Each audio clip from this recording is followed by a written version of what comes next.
And a good day, all of you. John Henderson Pierre, the Beverage Ramble, back again with you. Another Beverage Ramble edition today. Beer from Cuba. It's called Mayabe.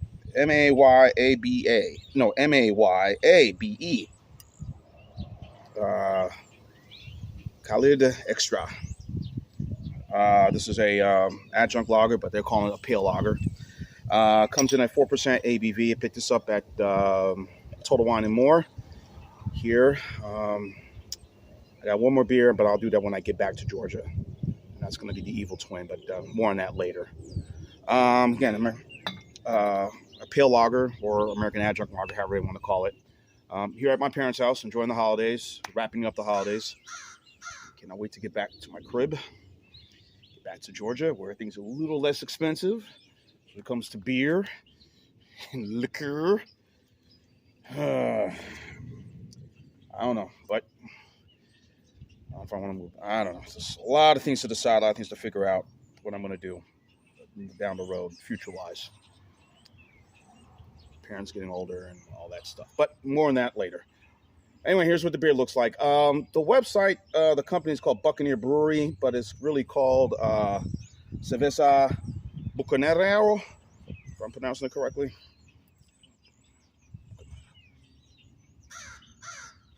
But it seems to be distributed by Mayabe Brewing, Stevens Point, Wisconsin.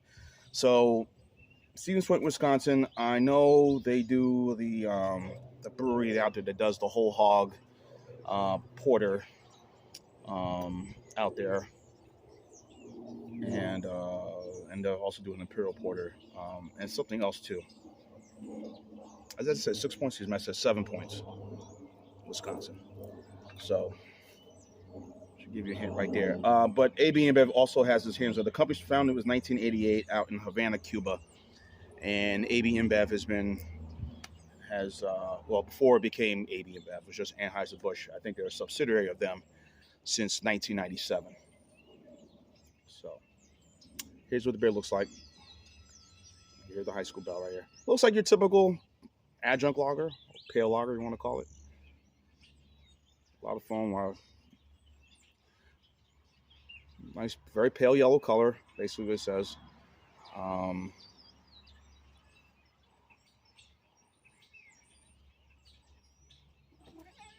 Nice snowball.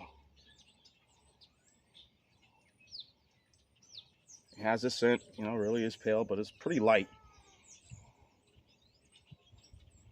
It has a little sugar, aroma coming through it right now. And some slight malts too. So, all right, let's have at it. Cheers.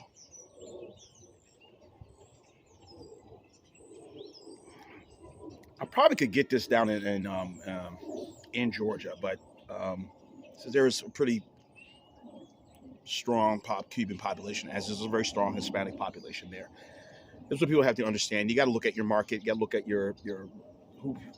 the numbers, who's around your city, and you have to target things that are what people want. It was like when my parents arrived here from Haiti in 1974, and there were many within the Haitian community and many other Caribbean nations who trekked up here to the Northeast, New Jersey, Boston, Connecticut, New York, Brooklyn, the whole tri-state area, I'd like to call it. Of course, South Florida, up Boston, up to Montreal, Canada, Quebec. A lot of us, many Caribbean nations made their way here. So you have to look at your market and try to supply and provide the needs of what they want, not just about anything, including food and beverages. So there's an explanation right there. My best explanation, not my best, but a good enough explanation. So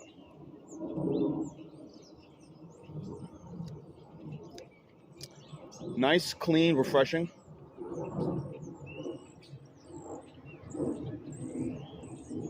Nice, good body.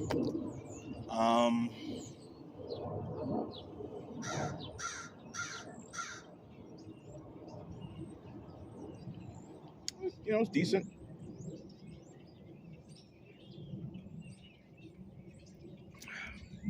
Pretty good. you know, for a pale lager, adjunct lager.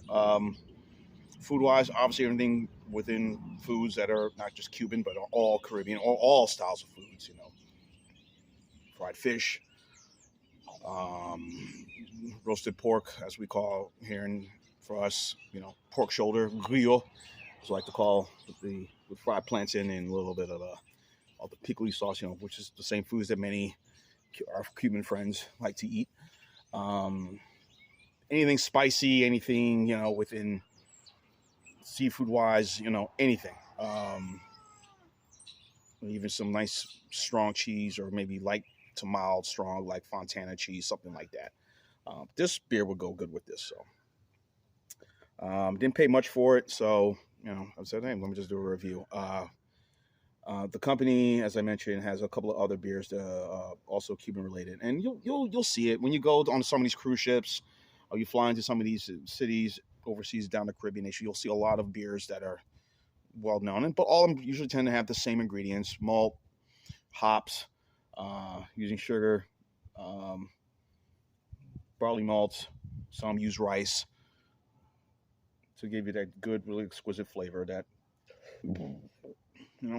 why we love beer, why we enjoy beer. So I'm, yeah, I mentioned the score: 69 pour on Beer Advocate and 2.5 out of 5 on Untappd. And Rapier doesn't really give it a good score. I forgot what it was. So, but Rapier has its own agenda. Not trying to diss Rapier, but let's just call it what it is. That they'll love craft beers, but beers like Bud Ice and Miller High Life tend to get kicked to the curb, kicked to the cojones, in the nods. Yeah, you're no good. We don't want you. It's a popular beer. People love buying it. So go figure, right? Right. So, all right, Snowball, I hear you. We're going in. Okay, I'm gonna wrap this up. This is all right. I mean, I'm surprised by the poor score. I think this is okay for a pale lager. No. The show must go on, and we'll go on. Anyway, sorry, y'all. Live cat, keep it going. Anyway, the win here is giving, good old Northeast win. All right, Mayabe, Mayabe. Check it out. If you're at your local Caribbean, especially international food market, whatever. If you're in the Northeast, I'm sure you can get this.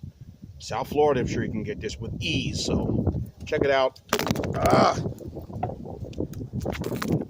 All right, show must go on. I'm gonna wrap it up. All right, I'm gonna go 2.6 on this one. No, this is gonna be a C for me.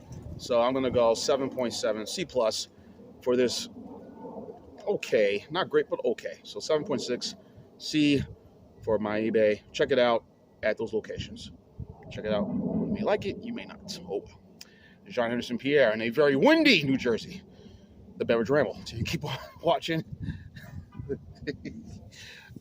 As always, keep on watching. Live, laugh, and love. The show must go on. Mayabe, Cubano, wonderful beers, Cervecería, Mayabe. Now you don't want to work, yeah.